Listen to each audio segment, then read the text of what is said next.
काला पत्थर नाटक दृश्य 3 और 4 में आपका हार्दिक स्वागत है। इचक दाना बीचक दाना, दाने ऊपर दाना, छत के ऊपर लड़की नाचे, बुढ़ा है दीवाना, इचक दाना। यह गीत गाते नाचते युवकों का प्रस्थान होता है और कल्लू सेठ तखत पर बैठे बही खाता देख रहा है। पलटू किसान आता है।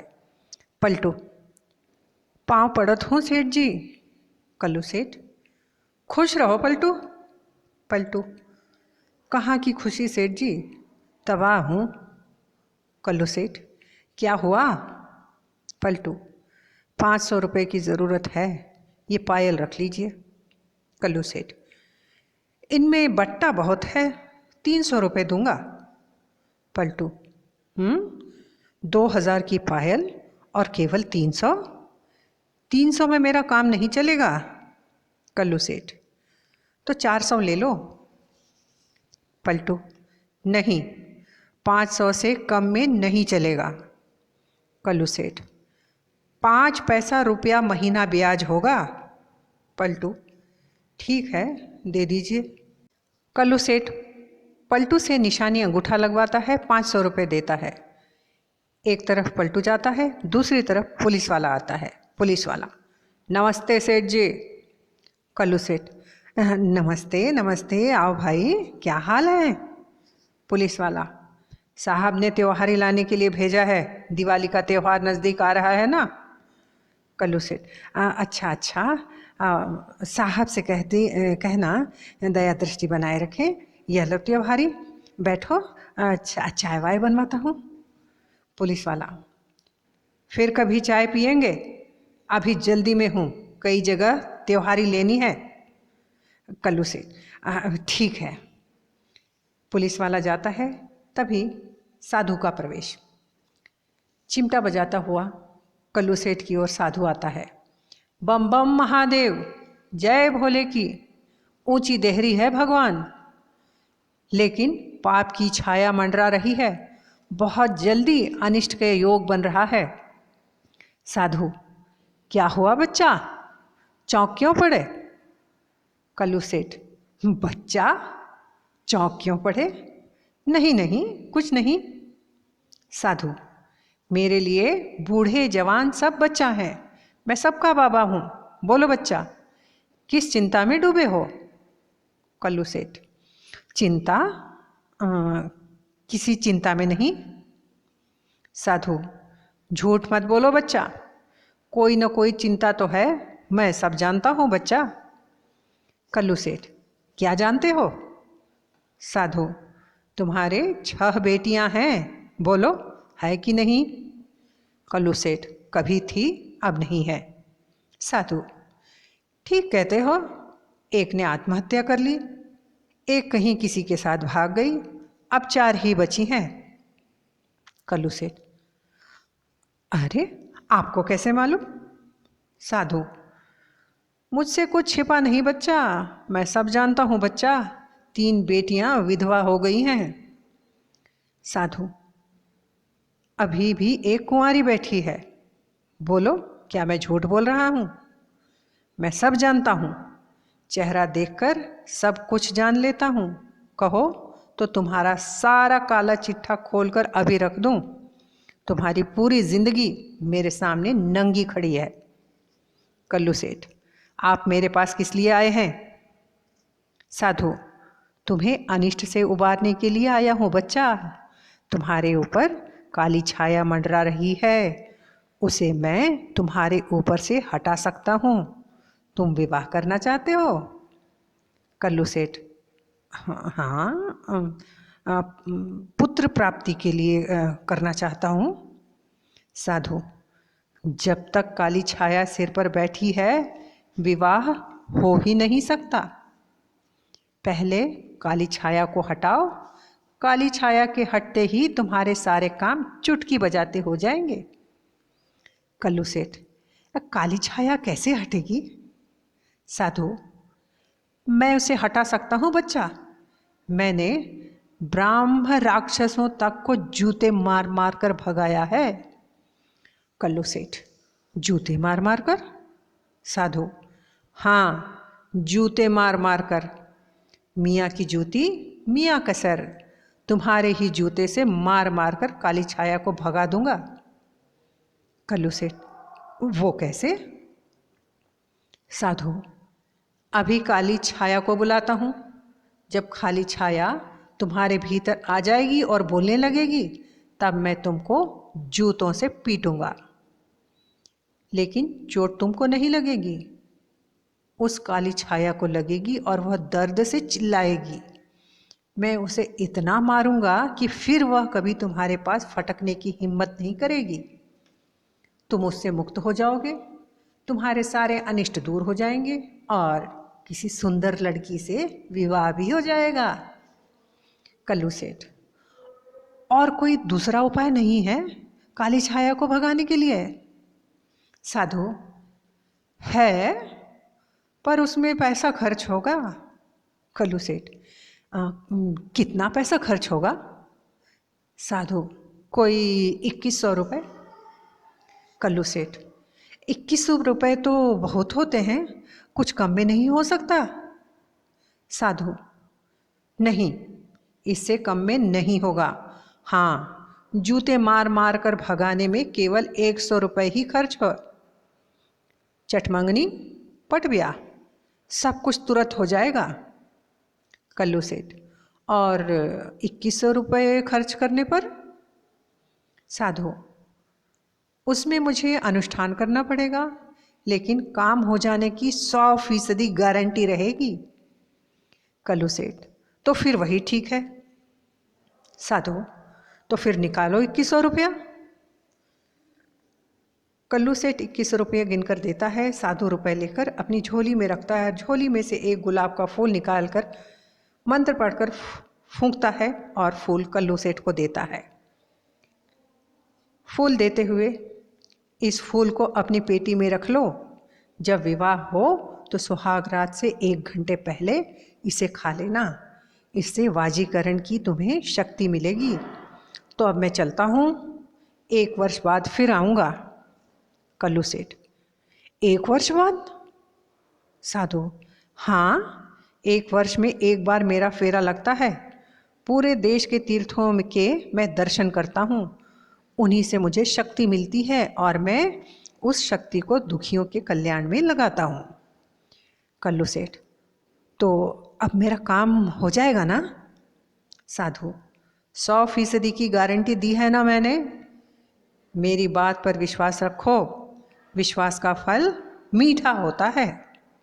कल्लू सेठ, ठीक है। साधु, और हाँ, एक बात तो मैं कहना ही भूल गया। कल्लू सेठ, क्या? साधु, तुम्हें 21 दिन तक पीपल के पेड़ के नीचे रोज शाम को देशी घी का एक दीपक जलाकर रखना होगा। जय भोलेनाथ की। कल्लू सेठ, जय भोलेनाथ की। कल्लू सेठ बही खाते में कुछ लिखता है। एक और साधु जाता है। दूसरी तरफ से एक अंधे भिखारिन के कंधे का सहारा लेकर गाते हुए आता है। रघुपति राघव राजा राम, पतित पावन सीताराम, ईश्वर अल्लाह एके नाम, सबको सन्मति दे भगवान। भिखारिन, अंधे को कुछ मिल जाए सेठ जी। कल्लू सेठ, आगे जाओ। भिखारिन, आगे कहाँ जाऊँ सेठ जी, बहुत ज़ोर से भूख लगी है, कुछ खाने को ही मिल जाए। कल्लू सेठ, मेरे पास कुछ नहीं है, कहा ना, आगे जाओ। भिखारी, ऐसा ना कहो सेठ जी, आपके पास देने को बहुत कुछ है। कल्लू सेठ, जाकर कुछ काम धंधा करो, भीख मांगने का धंधा अपना लिया है। भिखारी, मैं पेशेवर भिखारी नहीं हूँ। कल्लू सेठ, सब जानता हूँ, इस धंधे में कुछ करना तो पड़ता नहीं, बस मौज से तोड़ते रहो, घटाघट पीते रहो। भिखारी, ऐसा नहीं है सेठ जी, मैं फल की टोकरी सिर पर रखकर घूम घूम कर फल बेचता था। मोतियाबिंदु के ऑपरेशन कराने में मेरी आंखें चली गई। लड़के बच्चे कोई है नहीं, मजबूरी में भीख मांगनी पड़ रही है। ऐसे दिन भगवान किसी को न दिखाए। कल्लू सेठ, बहाने मत बनाओ, भारत में बहुत से भिखारी लखपति हैं। भिखारी, होंगे, पर मैं तो भूखों मर रहा हूँ, मुझे तो भीख मांगने में भी लज्जा आती है, पर क्या करूं, मैं तो काम करना चाहता हूं। आप ही मेरे लायक कोई काम दे दीजिए, भगवान आपका भला करेगा। कल्लू सेठ, मेरे पास बकवास के लिए समय नहीं है, जाओ यहाँ से। भिखारी भिखारन का रघुपति राघव गीत गाते हुए चले जाते हैं। इसके साथ ही तीसरा दृश्य समाप्त होता है। चौथा दृश्य प्रसिद्ध प्रभाती गीत से शुरू होता है। उठ जाग मुसाफिर भोर भई, अब रैन कहाँ जो सोवत है। जो जागत है सो पावत है, जो सोवत है सो खोवत है। उठ जाग मुसाफिर। प्रकाश संतोषी के मकान पर केंद्रित होता है। पुनिया आती है। पुनिया, गीत तो बहुत अच्छा है। संतोषी, युवकों की इस टोली ने ग्राम सुधार का बीड़ा उठाया है, भ्रष्टाचार के खिलाफ एकजुट हो रहे हैं। पुनिया, यह तो अच्छी बात है। संतोषी, गांव में पहली बार ऐसी टोली बनी है, पर धनिकों की आंखों में खटक रही है। देखो कहाँ तक सफलता मिलती है। पुनिया, पर आशा की एक किरण तो दिखी है। संतोषी, यह तो अच्छा है। तो अब मैं खेत का एक चक्कर लगा कर आता हूँ। संतोषी जाता है और दूसरी तरफ पुनिया का शराबी पति दुर्जन आता है। दुर्जन शराब के नशे में, अब अपना तिरिया चरित्र बंद कर, बहुत हो चुका, मैं तुझे तलाक नहीं लेने दूंगा। पुनिया, तलाक मिले या न मिले, पर मैं तेरे साथ नहीं रहूंगी। तो पति के नाम पर कलंक है। पति पत्नी की इज्जत की रक्षा करता है और तू मेरी इज्जत बेचना चाहता है। मुझसे धंधा कराने के लिए विवाह किया है। दुर्जन, देख, जबान संभाल कर बात कर, नहीं तो बहुत बुरा होगा। पुनिया, अब इससे बुरा क्या होगा? अपना काला मुंह यहाँ क्यों दिखाने आया है? दुर्जन, मेरा तुझ पर अधिकार है, मैं तुझे ब्याह कर यहाँ से ले गया हूँ। पूरा समाज इसका गवाह है। तू मुझ पर गलत इल्जाम लगा रही है। मैंने तेरे साथ कुछ भी गलत नहीं किया। मैंने तेरे हर सुख का ध्यान रखा है। पुनिया, सुख का ध्यान रखा है? हो, तेरे पास रहकर केवल मार खाने का सुख पाया है। दुर्जन, जब गलत करेगी तो मार खाएगी ही। औरत को पति ही तो मार सकता है, और कौन मारेगा? पुनिया, मैंने क्या गलत किया? दुर्जन, जब मेरा कहा नहीं किया तभी मैंने तुझे मारा। पुनिया, मैं कहाँ से तुझे शराब पिलाती? मेरे पास कोई खजाना गड़ा था? शरीर बेचने से तो मैं मर जाना अच्छा समझती हूँ। दुर्जन, अब मैं शराब नहीं पीऊँगा, कसम खाता हूँ। पुनिया, कसम तूने न जाने कितनी बार खाई है। अब शराब छोड़ना तेरे वश में नहीं रहा। अभी भी तू शराब पी कर आया है। दुर्जन, शराब कहाँ पी है? पुनिया, फिर जबान क्यों लड़खड़ा रही है? यहाँ तक बदबू किसकी आ रही है? अब तू जल्दी से यहाँ से चला जा। अब कभी मेरे दरवाजे पर न आना। दुर्जन, जब तक तलाक नहीं होती तू मेरी पत्नी है। तेरे दरवाजे पर नहीं आऊँगा। आज मैं तुझको यहाँ से लेकर ही जाऊँगा, नहीं चलेगी तो घसीट कर ले जाऊँगा। पुनिया, तू क्या घसीट कर ले जाएगा? अपने को तो घसीट नहीं पा रहा। दुर्जन पुनिया का हाथ पकड़कर घसीटने की कोशिश करता है। पुनिया धक्का देकर उसे गिरा देती है। पुलिस वाले का डंडा के साथ प्रवेश। दुर्जन, जब तक नहीं चलेगी मैं ही आमरण अनशन करूँगा। पुलिस वाला, आमरण अनशन करने की परमिशन ली है? परमिशन दिखा। दुर्जन, मेरी स्त्री है, मुझे छोड़कर यह यहाँ मायके में बैठी है, मेरे साथ नहीं जाना चाहती है। पुलिस वाला, आमरण अनशन की परमिशन लेकर आ, उठ यहाँ से, भाग जल्दी, नहीं तो अभी डंडे बरसाता हूँ। प्रभात, मैंने दुर्जन को सरपंच के यहाँ देखा था, उसकी बातों से मुझे लगा कि यह तुम्हारे पास जाएगा और कुछ गड़बड़ करेगा। मैंने ही 50 रुपया देकर पुलिस वाले को तुम्हारे यहाँ भेजा था। वो तो 200 रुपया दिया होता तो वह शराब पीकर पीटकर मारपीट करने का इल्ज़ाम लगाकर दुर्जन को थाने में बंद करा देता।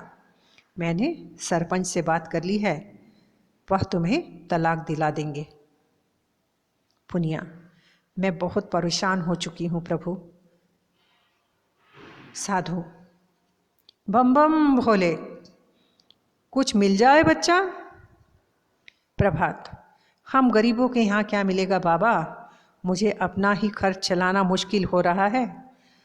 आप यह गलत जगह आ गए हैं, किसी आँख के अंधे गांठ के पूरे के पास जाओ, आपको एक ही जगह बहुत सारा मिल जाएगा। साधु, गांठ के पूरे बहुत कंजूस होते हैं बच्चा। प्रभात, पर बुज़दिल भी तो होते हैं। आप कैसे बाबा हैं, उन्हें फंसाना तो आप लोगों के लिए बाएं हाथ का खेल है। साधु, ठीक कहते हो बच्चा, तुम समझदार लगते हो, बम बम भोले।